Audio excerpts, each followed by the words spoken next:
I show my cars all over the Northeast and here in my garage. And the question I'm asked most is, how do you choose the cars that you want to restore and where do you find them? And my answer typically is that I find that the cars find me. I don't find the cars. And my 1951 Bentley Mark VI Park Ward drophead coupe is a great example of that.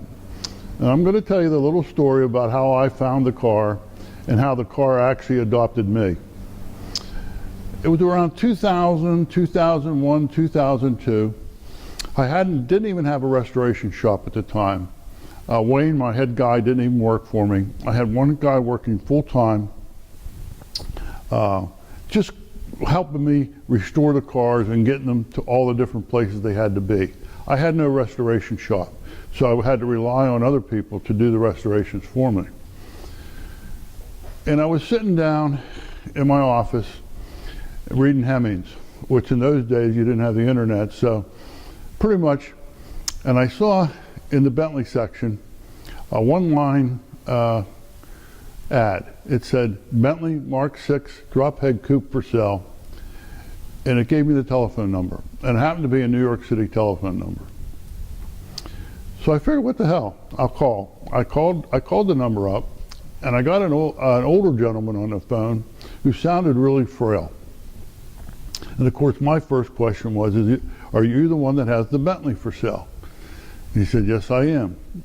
And then I started asking typical questions you would ask about the car. There was no photographs. I didn't have any description of it. So I started, how old is the car? What year is it? What kind of shape is it in? He said, wait a minute. Before you ask me any questions, I want to ask some questions about you. I said, what do you need to know about me for? He said, well, I just do. And I said, well, okay, go ahead. So he started asking questions like, what are you going to do with the car? Are you going to flip it? Are you going to restore it? And he went through the whole regiment for about 10 or 15 minutes. He got the history of my life and what I was going to do with the car and what my collection looked like. And of course, I was just beginning at the time. After he was all done, he said, okay, now what do you want to know about the car? First thing I asked him is, I said, where did you get the car? And he said, I bought it at a police auction in New York City. And I said, at a police auction? He said, 1956.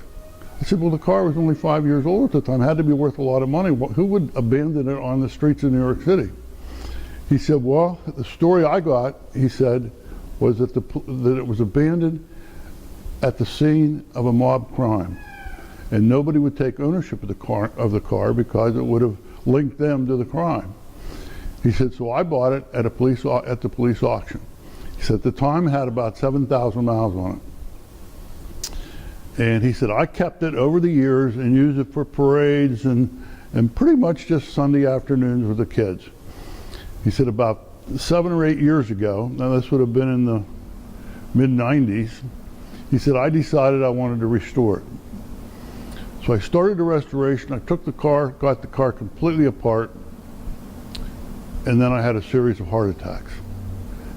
And he said, I finally came to the realization that I'm never going to be able to restore this car. So he said, I'm really looking for a good home for this car. And he said, you sound like the kind of guy I want this car to go to. I said, well, how much do you want for it? He said, I'll tell you what I'll do.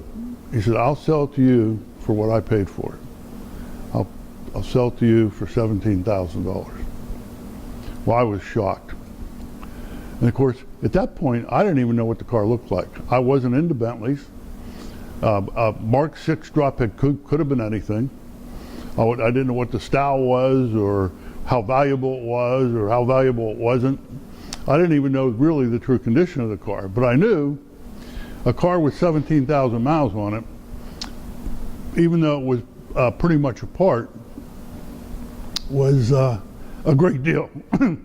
So I bought it right on the spot, not knowing anything about the car, what it even looked like. Since I've owned the car, I actually have done some research on my own to find out who was the original owner of the car. And it has quite a storied background. The original owner of this car was the 6th Marquis of Bath in England. And of course they bought it in 1951. Now the 6th Marquis of Bath was born in the 1800s and died around 1992. But the 7th Marquis of Bath was born in 1936 and is still alive today. And I have been trying to get in touch with him to see if he has any photographs of him and his family with the car. He remembers the car, but I haven't been able to get any photographs to this point. So hopefully sometime in the future, once the car is done and I send him photographs of what we've done with it, I may get a response from the 7th Marquis of Bath. And that's how my Bentley found me.